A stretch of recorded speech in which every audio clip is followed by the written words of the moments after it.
शर्म आती है घर के हालात को देखकर, शर्म आती है खुद पे। सालों साल मेहनत किए जा रहे हैं लेकिन कामयाबी दिखाई नहीं देता। माँ बाप एक एक पैसे के लिए भटक रहे हैं, एक एक पैसे जुटाकर मुझे पढ़ा रहे हैं। अगर हम कामयाब नहीं हो पाए तो क्या होगा? उनके बलिदानों का क्या होगा?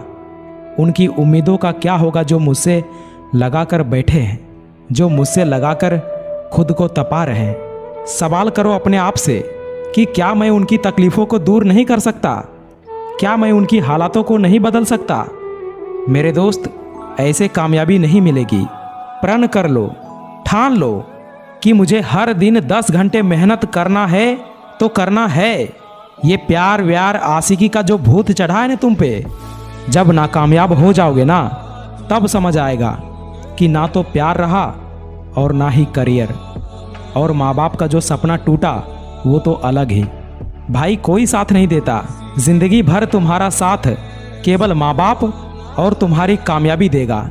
यकीन नहीं होता ना तो इस कहानी को सुनो, तुम्हारी आंखें खुल जाएगी।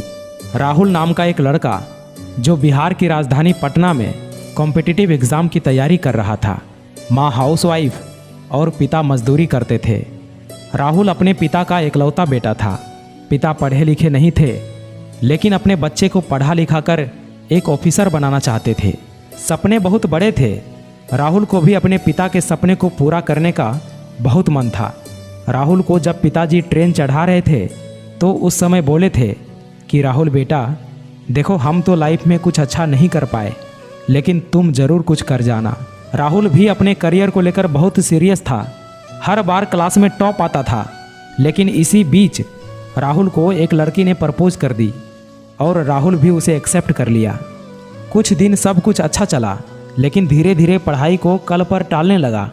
टाइम का बिना परवाह किए रात को 2 बजे 2:30 बजे तक चैटिंग करने लगा। ना तो सुबह समय पर उठ पाता था और ना ही रात को समय पर सो पाता था। वो कहते हैं ना कि किसी भी चीज़ में अति बहुत ही हानिकारक होता है। राहुल प्यार में इतना डूब गया था कि उसे अब कुछ दिखाई नहीं देता था। क्या लक्ष्य है, क्या करने आया है, घर की क्या कंडीशन है, माँ बाप कैसे पैसे भेज रहे हैं, सब कुछ भूल गया था।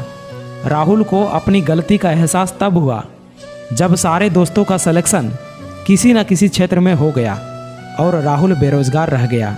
और जैसे ही राहुल बेरोजगार हुआ, लड़की भी बहाना बनाकर चली गई कि यार पिताजी नहीं मान रहे हैं। जब तक उम्मीद था कि राहुल अपने लाइफ में कुछ अच्छा करेगा तब तक साथ थी, और जैसे ही उम्मीद टूटा सब कुछ खत्म हो गया। लड़की तो चली गई लेकिन राहुल फूट फूट कर रोने लगा क्योंकि राहुल के पास ना ही प्यार बचा और ना ही करियर, और माता पिता का वो सपना भी चकनाचूर हो गया जिसके लिए मजदूरी करके पैसा भेजते थे। क्या आप भी यही चाहते हो कि मेरे साथ भी ऐसा हो? अगर नहीं तो मेहनत करो, पहले कामयाब हो जाओ उसके बाद ही कुछ करना, क्योंकि 18 से 24 की उम्र एक ऐसी उम्र है जहां पर लोगों के करियर बनते भी हैं और बिगड़ते भी हैं।